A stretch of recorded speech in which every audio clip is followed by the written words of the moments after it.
Carnet de santé, une chaîne dédiée au bien-être et à la santé. Abonnez-vous massivement. Carnet de santé, une chaîne dédiée au bien-être et à la santé. Abonnez-vous massivement pour ne rien rater. Ici, la zone rouge illustre l'inflammation et la tension musculaire. Bonjour et bienvenue dans votre émission Carnet de santé. Aujourd'hui, nous allons parler d'un problème très fréquent, le mal à la nuque. Beaucoup de personnes ressentent une douleur derrière le cou, parfois légère, parfois très forte. Cette douleur peut gêner les mouvements de la tête et provoquer une fatigue. Mais pourquoi avons-nous mal à la nuque? C'est ce que nous allons comprendre aujourd'hui.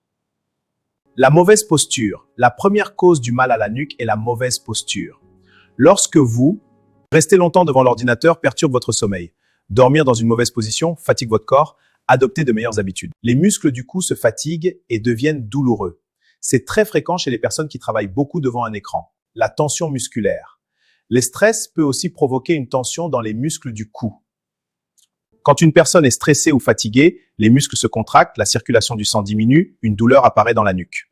C'est pourquoi certaines personnes ressentent une douleur après une journée difficile. Les maux de tête. Parfois, le mal à la nuque est lié aux maux de tête. La douleur peut commencer, on parle souvent de céphalée de tension. Ça commence dans la tête, puis descend vers la nuque. Dormir avec un mauvais oreiller peut aussi provoquer la douleur. Si la tête n'est pas bien soutenue pendant le sommeil, les muscles du cou travaillent toute la nuit.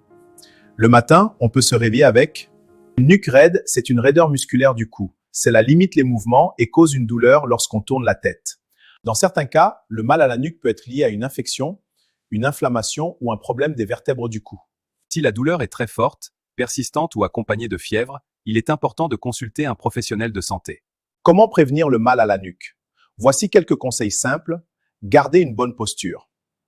Pour mieux dormir, faites de petits étirements du cou, évitez de rester longtemps dans la même position et utilisez un bon oreiller. Se reposer suffisamment, ces habitudes peuvent aider à réduire les douleurs de la nuque. Le mal à la nuque est un problème très fréquent, souvent causé par la posture, le stress ou la fatigue des muscles. Mais si la douleur devient intense ou dure longtemps, il est préférable de demander l'avis d'un professionnel de santé. Merci d'avoir suivi cette émission Carnet de santé. N'oubliez pas de vous abonner à la chaîne pour plus de conseils santé.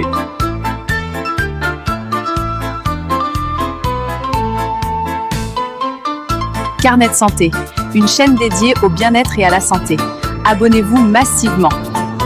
Carnet de santé, une chaîne dédiée au bien-être et à la santé. Abonnez-vous massivement pour ne rien rater.